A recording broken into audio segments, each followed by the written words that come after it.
Good morning students.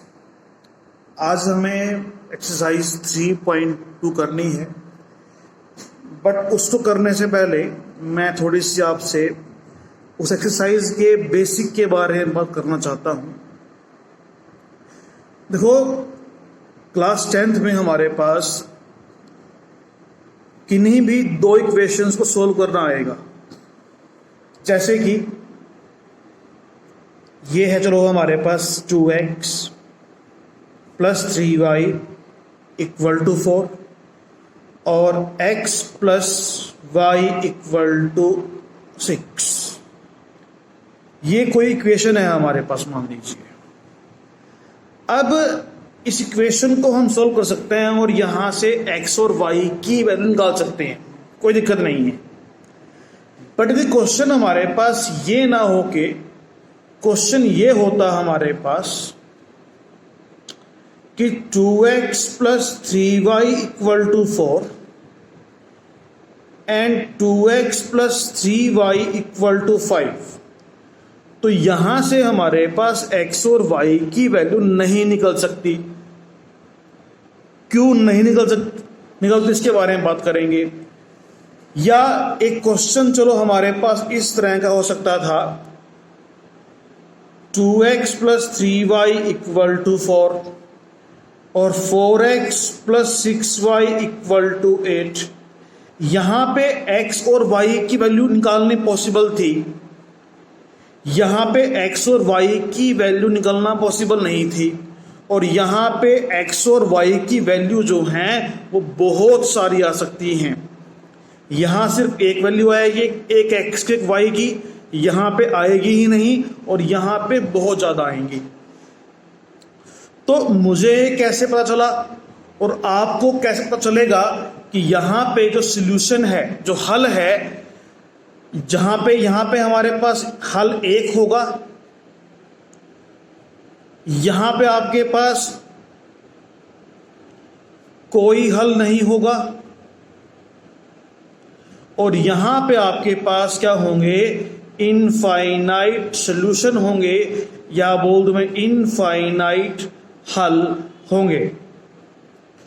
अब उस बात का हमें कैसे पता चलेगा, अब ये बात है हमारे पास। तो यहां पे आपके फर्स्ट इक्वेशन थी, वो थी 2x प्लस 3y। मैं इधर लेके आ रहा हूं 4 को, तो -4 इक्वल टू 0 एंड x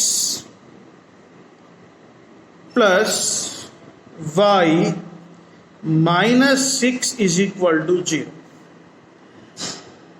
समझिए बड़े ध्यान से। अब यहां पे हमारे पास बात क्या है,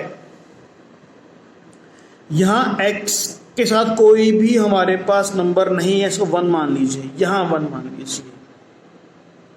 यहां पे x का कोफिशिएंट क्या हो गया, 2 हो गया, y का कोफिशिएंट 3, ये कांस्टेंट है। x का कोफिशिएंट 1, y का कोफिशिएंट 1, ये कांस्टेंट है हमारे पास।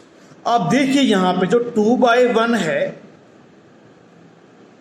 और ये 3/1 है, ये आपस में इक्वल नहीं है, ये आपस में इक्वल नहीं है। यदि ये आपस में इक्वल नहीं है तो इट मीन्स क्या होता है, एक लाइन तो इससे बनेगी हमारे पास और एक लाइन इससे बनेगी, एक लाइन इस इक्वेशन से, एक इस इक्वेशन से, और ये दोनों आपस में सिर्फ एक ही जगह पे मिलेंगी, एक ही जगह मिलेंगी।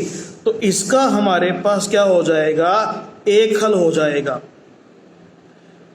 तो मतलब छोटी सी बात कहने की क्या है, यदि आपके पास दो इक्वेशन दे रखी हो, a1x plus b1y plus c1 equal to 0 और एक a2x plus b2y plus c2 equal to 0।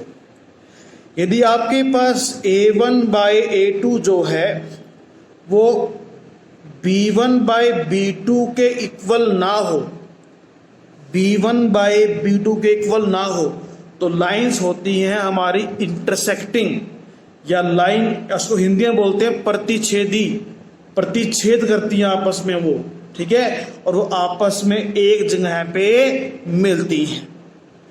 दूसरा हमारे पास क्या हो सकता है, जैसे यहां था मेरे पास 2x प्लस 3y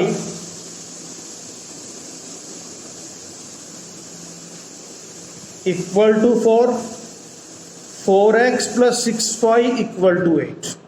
यहां क्या है हमारे पास, 2/4 कितना होता है 1/2, 3/6 कितना होता है 1/2, 4/8 कितना होता है 1/2। यहां तीनों सेम आ रहे हैं। जब तीनों सेम होते हैं हमारे पास, तो फिर यहां पे हमारे पास, सॉरी यहां पे 4/5 कर लो, यहां पे 4/5, तो यहां पे 2/4 1/2, 3/6 1/2, यहां 4/5 है। तो यहां दो तो हमारे पास सेम हैं और एक बराबर नहीं है, तो यहां पे हमारे पास क्या बनेगा, ये दोनों लाइनें आपस में पैरेलल होंगी, जिसको हिंदी में बोलते हैं समानांतर।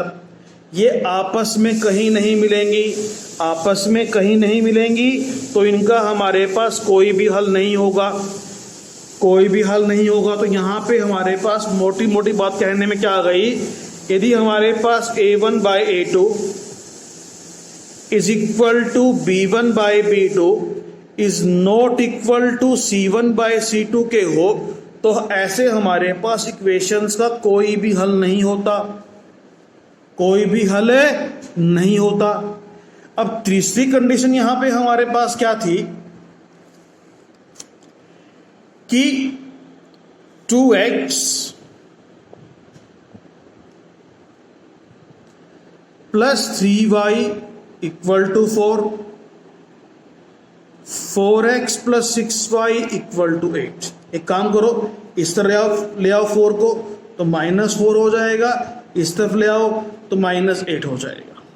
तो यहां आप क्या देख रहे हैं, 2/4 इज 1/2, 3/6 इज 1/2, -4/-8 इज 1/2। यहां पे तीनों सेम है हमारे पास। जब तीनों सेम होते हैं मतलब एक लाइन ये बनेगी फर्स्ट लाइन, दूसरी लाइन जो है वो इसी के ऊपर आएगी, इसी के ऊपर आएगी, मतलब ये लाइन जो है आपस में हर जगह पे मिलेगी। तो इसके हमारे पास क्या हो गए, इसके हो गए हमारे पास अनेक हल। तो यहाँ पे मोटी सी बात कहने में क्या आ गई, इन्हें बोलते हैं कोइंसिडेंट लाइंस। तो यहाँ पे यदि हमारे पास किसी भी दो इक्वेशंस में a1/a2 is equal to b1/b2 is equal to c1/c2 के हो जाए, तो वहां पे हमारे पास क्या होते हैं, we have infinite number of solutions. ठीक है जी, आज हम इतना ही करेंगे। जब नेक्स्ट टाइम हमारा टर्न आएगी हमारी, तो मैं बात करूँगा क्वेश्चंस के बारे में। तो आज इतना ही कर लीजिए, थैंक यू।